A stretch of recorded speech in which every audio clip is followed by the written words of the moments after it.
Shalom, shalom, très chers bien-aimés, dans l'espoir que vous allez bien. Shalom, Pasteur Abbé. Shalom, je vais bien, Matri, et toi? Ça va par la grâce du Seigneur.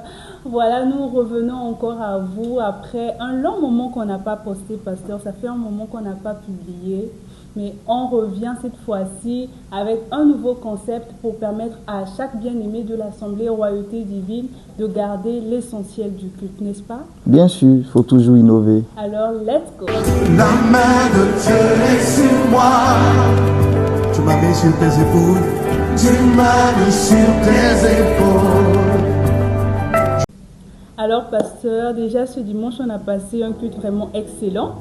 Vous nous avez parlé de comment veiller sur ce qui ne nous sera pas ôté. Et nous allons parler de ça aujourd'hui. Déjà, pourquoi vous avez choisi ce thème? Et d'où vous tirez ces glorieux messages? Ok, en tout cas, je salue tout le monde. Soyez bénis depuis vos positions, de là où vous êtes, que vous soyez un peu partout dans le monde, au Maroc, aux États-Unis, en France, au Canada, en Afrique. Que Dieu vous bénisse. Alors, ce thème, tout d'abord, il est tiré de l'un des livres de notre champion. Moi, c'est comme ça que je l'appelle. Notre apôtre, loin serviteur de Dieu, l'apôtre Mohamed Sanogo, à qui Dieu a fait la grâce par son organisation de pouvoir chaque mois sortir de nouveaux livres. Et c'est tiré du boost numéro 3 de messages pour la vie. Contrôle les petits chiens pour mieux gérer ses priorités. Je vous conseille d'acheter ce livre, pas seulement, mais chaque mois, lorsque le pasteur Mohamed, inspiré par le Saint-Esprit, fait sortir des livres, la meilleure des choses à faire, c'est vraiment de s'en procurer. Si vous n'êtes pas à Abidjan, que vous n'avez pas la possibilité de payer le livre physiquement, vous pouvez aller sur Amazon, vous pouvez acheter le livre. Et vous allez voir les dévotions quotidiennes boost et ça vous conduit dans une dimension hors du commun. Quand vous voyez les résultats que le pasteur Mohamed produit, ça ne vient pas d'ailleurs, si ce n'est de sa communion avec le Seigneur.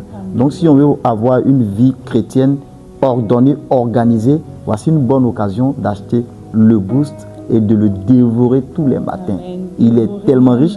Et ce boost contient un training qui te permet un carnet de training qui te permet d'avoir des cahiers de notes et puis de voir aussi ton évolution, un suivi, une bonne organisation. Donc voilà, en tout cas, j'encourage tout le monde. En plus, c'est à la vente de ces livres que le pasteur Mohamed aussi contribue au financement de l'évangélisation telles que les campagnes Jésus sauve, les Impact Nation, un peu partout pour aller gagner des âmes. Donc en achetant un boost, vous gagnez une âme à Christ parce que ça participe à l'annonce de l'évangile. En plus, vous dites que la plupart du temps, je suis de bas honneur. Bon, quelle est la preuve? Il faut encourager le pasteur. Voilà. C'est pas qu'il a besoin d'argent, non, mais en l'achetant, on contribue à faire avancer l'œuvre que Dieu a mis entre ses mains. Donc, je veux vraiment encourager quelqu'un à acheter ce livre-là. Je compte sur vous. Soit sur Amazon, ou alors commandez votre livre depuis Abidjan ou dans une église base d'honneur, vous l'aurez. Le boost au quotidien. Que Dieu vous bénisse. Alors, pour dire pourquoi avoir choisi ce thème, parce qu'on se rend compte que beaucoup de personnes viennent à l'église, mais ils ne s'intéressent pas à l'essentiel. Et vous allez voir des personnes qui ont fait 15 ans, 20 ans de vie de chrétienté, mais qui n'ont aucun changement. En fait, quand ils évaluent leur vie, quand ils étaient dans le monde et quand ils sont venus à Christ, beaucoup ont régressé. Pourquoi? Parce qu'ils ne se sont pas occupés de l'essentiel. Et c'est justement de quoi on a parlé dans ce thème, veille sur ce qui ne te sera pas ôté. Donc l'inspiration c'est quoi? C'est d'amener le peuple de Dieu à s'intéresser à ce qui est essentiel et à ce qui fait avancer. À avancer plutôt à ce qui est pérenne, ce qui est durable. On va même dire ce qui est éternel. Parce que tu peux venir à l'église mais t'occuper des choses inutiles, comme c'était le cas de Marthe. Et donc, pour être sûr qu'on a bien compris le culte, lorsque Jésus pouvait dire à Marthe que Marie avait choisi la bonne part qui ne lui sera jamais ôtée, de quoi Jésus parlait-il? Et est-ce que vous pouvez nous développer encore pour être sûr qu'on a bien saisi l'essentiel du culte? Ok. Déjà, le message est tiré, comme je l'ai dit, du boost le sixième jour à la page 24. Alors, on va contextualiser ce thème. Alors, ça c'est tiré de... Le passage dont on parle est tiré du passage du livre de Luc, Luc chapitre 10, à partir du verset 38 à 42. Je lis rapidement. On dit, comme Jésus était en chemin avec ses disciples, il entra dans un village et une femme nommée Marthe le reçut dans sa maison. Elle avait une sœur nommée Marie qui, s'étant assise aux pieds du Seigneur, écoutait la parole. Retenez ça, écoutait la parole. Marthe, occupée à divers soins domestiques, survint et dit, Seigneur, cela ne te fait-il rien que ma soeur me laisse seule pour servir? Dis-lui donc de venir m'aider. Verset 41. Le Seigneur lui dit, Marthe, Marthe, tu t'inquiètes et tu t'agites pour beaucoup de choses. Une seule chose est nécessaire. Marie a choisi la bonne part, ce qui ne lui sera point ôté. Amen. Quand Jésus dit que Marie a choisi la bonne part, Jésus n'est pas en train de dire à Marthe que c'est mauvais de faire de la nourriture, parce que quand on y regarde de loin cette histoire, si on se précipite, on va mal juger Marthe. C'est une bonne chose lorsqu'un étranger vient chez toi. En plus, Jésus est venu, il y avait lui plus et 12, donc il y a 13 personnes à qui il fallait donner de quoi manger parce qu'ils ont fait du chemin. Avant, il n'y avait pas de voiture, il n'y avait pas d'avion. Donc, il faut d'abord leur donner de quoi manger. Et c'est une tradition dans chaque maison où vous rentrez pour venir rendre visite à quelqu'un. On a tendance à... En fait, c'est une tradition que l'homme a installée. Mais est-ce qu'elle est utile? Est-ce qu'elle est utile concernant cette histoire? Le fait de recevoir une personne avec de l'eau, de la nourriture, du café, c'est pas que c'est une mauvaise chose, mais il y a deux choses qui se passent ici. Le Seigneur Jésus arrive sur Marthe et Marie. Lorsqu'il arrive, le Seigneur Jésus, il s'assied, on va dire, dans le fauteuil, et il commence à annoncer la bonne nouvelle, la parole. Donc, entre préparer la nourriture et puis recevoir la bonne nouvelle, ça veut dire qu'il y avait deux nourritures en ce moment-là, et il y a une nourriture intangible. Le Seigneur se présentait comme le pain de vie, d'accord? Il dit, je suis le pain, celui qui me mange n'aura pas faim, il n'aura jamais soif. Amen. Alors, donc, la nourriture qu'il fallait manger ici, c'était la nourriture spirituelle qui est la parole de Dieu. Pourquoi? Parce que quand Marthe allait finir de préparer, et Jésus allait manger avec ses disciples, vous allez voir que 2-3 heures après, cette nourriture allait aller au petit coin. Mais l'enseignement que Jésus était en train de donner, c'était un enseignement qui allait suivre Marthe et Marie, et bien sûr avec tous ceux qui étaient là jusqu'à dans la vie éternelle. Donc quand on prend la nourriture que Marthe est en train de préparer et la parole que Christ était en train de donner, le choix est fait. Il fallait plutôt s'asseoir pour écouter le Seigneur, et après on peut parler de la nourriture. Ce sont des choses qui viennent plus tard. Sans cela que Matthieu 6, verset 33, le Seigneur dit quoi? Recherchez premièrement le royaume des cieux et sa justice. C'est ce que Marie a fait. Est-ce que vous êtes en train de me dire qu'après Marie n'aura pas faim? Bien sûr qu'elle aura faim, mais ça sera sa deuxième préoccupation. Marie a recherché premièrement le royaume des cieux, c'est-à-dire la parole qui sortait de la bouche du Seigneur. Ça, c'est rechercher premièrement le royaume des cieux et sa justice. La nourriture pouvait venir plus tard. Mais si on veut venir sur le plan de l'église, malheureusement, beaucoup de personnes viennent à l'église, ils sont dans les départements, ils sont dans des tribus, et par moments même, ce sont des responsables de l'église. Donc, c'est comment nettoyer les chaises pour que ce soit bien aligné, comment gérer les ampoules pour que ce soit bien éclairé, comment la caméra, comment faire une belle prise de la caméra, comment nettoyer le sol, parce que quand le pasteur vient, il faut que les chaises, le sol, tout soit bien nettoyé. Au cleaning, comment prendre une brosse, il faut que tout soit bien parfumé. C'est une très bonne chose. Mais quand ils finissent leur service, ils n'ont rien retenu du culte. 10 ans, 15 ans après, leur vie ne change pas, ils sont dans les mêmes problèmes, les challenges ne font qu'augmenter, et ces personnes ont tendance à croire que Jésus ne bénit pas, ou bien venir à l'église, c'est une perte de temps. Pourquoi? Parce qu'ils ne voient pas leur vie évoluer, mais c'est tout simplement parce qu'ils n'ont pas choisi la bonne part. Ce qui ne leur sera pas ôté, ils n'ont pas choisi la parole de Dieu qui allait les transformer. Amen. Mais il y a encore plus grave. Il y a des personnes aujourd'hui qui ont choisi de donner tout leur corps, âme et esprit à leur métier. Ils sont capables de s'élever à 5 heures pour aller courir après le tramway, pour aller courir après derrière le métro, faire des correspondances. Ils sont capables de tout donner pour leur travail, ils sont capables de tout donner pour leurs femmes, ils sont capables de tout donner pour leurs enfants. Mais lorsqu'il s'agit de la parole de Dieu, ils ont sommeil, ils dorment, ils sont fatigués, ils sont las. Jésus est en train de nous donner une sagesse ici. Ce après quoi nous courons aujourd'hui, qui est le mariage, la voiture, la maison, le travail, c'est pas que c'est une mauvaise chose. Mais ces choses-là nous seront ôtées le jour de notre mort. Qu'est-ce qui reste avec nous? Qu'est-ce qui reste avec nous? Donc, au travers de ce message, je vais interpeller une personne pour dire la chose fondamentale qui existe sur la terre, pour laquelle tu dois te battre en priorité, c'est de connaître la parole de Dieu. Parce que le jour où tu meurs, le jour où tu tombes, cette parole-là, c'est ce qui va te suivre jusqu'à dans la vie éternelle. Si tu n'as pas pris le temps de connaître le Seigneur et sa parole, tu auras eu tout l'argent du monde, tu auras eu le meilleur mariage, tu auras eu la meilleure voiture. Mais le jour où tu tombes, ta voiture n'ira pas, on ne va pas t'enterrer. Tu n'es même pas encore enterré, puis les enfants et la famille sont en train de se battre pour les biens que tu as laissés sur la terre. Parce que ces choses-là ne vont pas te suivre dans ta tombe. Ce qui va te suivre, c'est la parole de Dieu. Et c'est ce que Marie a fait. La parole de Dieu est éternelle.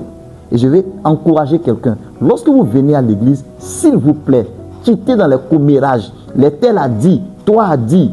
Est-ce que tu sais que le pasteur n'a pas mangé à la maison? Sa femme ne s'est pas coiffée. Ça, ce n'est pas ton problème. Est-ce que tu sais que la soeur aujourd'hui, sa robe était déchirée, était tachetée? Ça, ce n'est pas ton problème. Vous allez toujours trouver des serpents dans l'église qui sont prêts à vous distraire, mais faites attention. Quand vous venez, concentrez-vous sur le message. C'est ce qui ne vous sera pas ôté. Ce n'est pas le pain de Gladys. Que Dieu bénisse sa servante. Amen. Mais ces choses-là, 2 heures après, ça va dans le petit coin. Ce n'est pas la chaussure que tu as portée. Ce n'est pas la coiffure. Ce n'est pas même le humain. Je vais parler du tissage qui coûte cher. Ces choses-là te seront ôtées. Mais la parole de Dieu restera éternelle. Donc je veux vraiment interpeller quelqu'un à se focaliser sur l'essentiel, comme le Seigneur pourrait le dire dans le livre de Josué 1, verset 8, que ces livres de la loi ne s'éloignent point de ta bouche. Médite le jour et nuit, afin d'agir fidèlement, selon tout ce qui est écrit. C'est alors que tu réussiras. Amen. Et tu auras du succès. Donc, focalisons-nous sur l'essentiel, servantes, serviteurs de Dieu, chers frères et sœurs en Christ. Lorsqu'on vient à l'église, focalisons-nous sur l'essentiel, ce qui ne sera pas ôté. Voici, au lieu de Netflix, achète-toi un boost. Cette parole qui est écrite ici, elle a appuyé sur la Bible, elle ne te sera pas ôtée. Que Dieu te bénisse. Aussi, papa, vous m'aviez dit que lorsque vous étiez dans le monde, vous aviez une habitude qui vous éloignait de la gloire, de la grâce de Dieu. Est-ce que vous pouvez nous rendre ce témoignage? Oui, ce témoignage, je le rends. Nous sommes en fin d'année. Nous sommes en fin d'année. Et il y a une nouvelle année qui va commencer. Et dans cette nouvelle année, on doit se focaliser sur ce qui ne sera pas ôté. Moi, j'avais une très mauvaise habitude, et certains vont se reconnaître là-dedans. Parce que je parle en majorité des Ivoiriens, mais je pense que c'est la manière d'être même des Africains dans la grande majorité. Alors, vous savez que chaque 31 décembre, un bon païen, chaque 31 décembre, il va chercher de l'argent pour donner à sa copine, n'est-ce pas? Il va chercher la boîte de nuit ou le maquis où ils doivent aller, et il va chercher l'hôtel où ils doivent terminer la soirée. Le 31 décembre, pour rentrer dans la nouvelle année, c'était ma sale besogne, c'était ma mauvaise habitude. 31 décembre, je devais tout faire pour avoir de l'argent, donner de l'habit à ma copine pour qu'elle s'habille, trouver de l'argent pour aller boire avec des amis, bien sûr accompagné de ma copine, plus les habits qu'on a dû réserver pour le 31, et finir dans un hôtel, se réveiller le 1er janvier dans un hôtel. Résultat, chaque année était pour moi des années de limitation, de blocage, de non-accomplissement. Quand je me convertis, le Seigneur va ouvrir mes yeux pour dire, en fait, voici ce qui faisait que tu passais tout ton temps à échouer, malgré tout ce qui était devant toi pour réussir.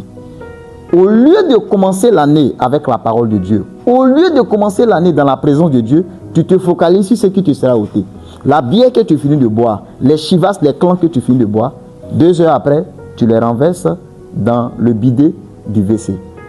La copine te sera ôtée. Et la preuve, elle est partie. Ce n'est pas elle que j'ai mariée. Elle m'a été ôtée comment? Quelqu'un d'autre. Elle allait dans les bras de quelqu'un d'autre. Sérieux? Elle m'a été ôtée. L'argent que je gaspillais a fini par disparaître. La boisson a fini par disparaître. Mais mon année commençait toujours, ça commençait péniblement et ça s'achevait péniblement parce que je me focalisais sur les choses inutiles. Cette année, 31 décembre 2025, focalise-toi sur ce qui ne te sera pas ôté. À Abidjan, va à Ebimpe pour faire ta traversée. Si tu es au Maroc, si tu es à Casa, il y a Vase d'honneur, l'Assemblée Force Divine. Va à Casa. Si tu es à Rabat, il y a vase d'honneur, Assemblée Royauté Divine. Viens, on va passer le 31 décembre. À Marrakech aussi, il y a aussi la cellule d'honneur de Marrakech. Cherche à rentrer en contact avec la cellule d'honneur de Marrakech. Tu ne dois pas passer le 31 décembre là où moi je l'ai passé dans les hôtels ou dans les bras, dans la souillure. Non, que cela ne t'arrive pas. Commence ton année par le Seigneur. Parce que c'est lui qui ne te sera pas ôté. Regarde, 2025 s'est achevé avec beaucoup de morts. Plein de jeunes sont partis facilement. Il y en a qui sont restés dans leur sommeil. Il y en a qui sont des maladies. Des gens sont morts facilement. Personne ne connaît ni le jour ni l'heure de son rappel au Seigneur. Concentre-toi sur ce qui ne te sera pas ôté. Soit tu vas à Ebimpe si tu es à Abidjan. En tout cas, pour nous qui sommes à l'extérieur du pays, va dans ton église vase d'honneur le 31 pour faire ta traversée. Reste dans la présence du Seigneur jusqu'aux premières heures. Même quand minuit va passer, quand on va finir les accolades, reste pour recevoir aussi les prophéties, les paroles que le Seigneur a inspirées à son serviteur, loin serviteur de Dieu, l'apôtre Mohamed Sanogo. Et tu verras comment ton année va commencer. Tes projets réussiront, tes affaires avanceront. Tu vas voir ton étoile briller. La lumière, Christ dit, nous sommes la lumière et le sel de la terre. Matthieu 5, 13 à 14.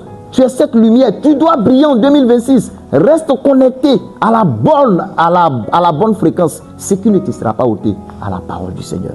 Que Dieu te bénisse. Je vais te voir le 31. Royauté divine, invite un frère, invite une soeur, invite une connaissance, qu'il soit païen ou pas, peu importe. Dis-lui de venir ce 31 pour qu'on célèbre le Seigneur ensemble et qu'on rentre dans la nouvelle année pour Kata Lambano, les grâces que Dieu a prévues pour nous en 2026. Car le ciel est déjà ouvert. Que Dieu te bénisse. Et on a au mercredi 31. God bless you also. Amen. Oh, que le Seigneur vous bénisse abondamment. Amen. Moi, j'ai vraiment pris la bonne part ce soir. Amen. Et j'espère que mes frères et mes soeurs, depuis chez vous, vous avez pu vraiment tirer la bonne part. Amen. Et je vous invite également ce dimanche au culte. Nous allons continuer toujours dans le même thème. On va encore plonger pour puiser encore plus. Amen. Que le Seigneur vous bénisse. Amen. Shalom chez vous. Choisissez la bonne part. Venez dimanche. La bonne part, c'est la parole de Dieu. Amen. Venez dimanche et le Seigneur fera grâce. Que Dieu vous bénisse.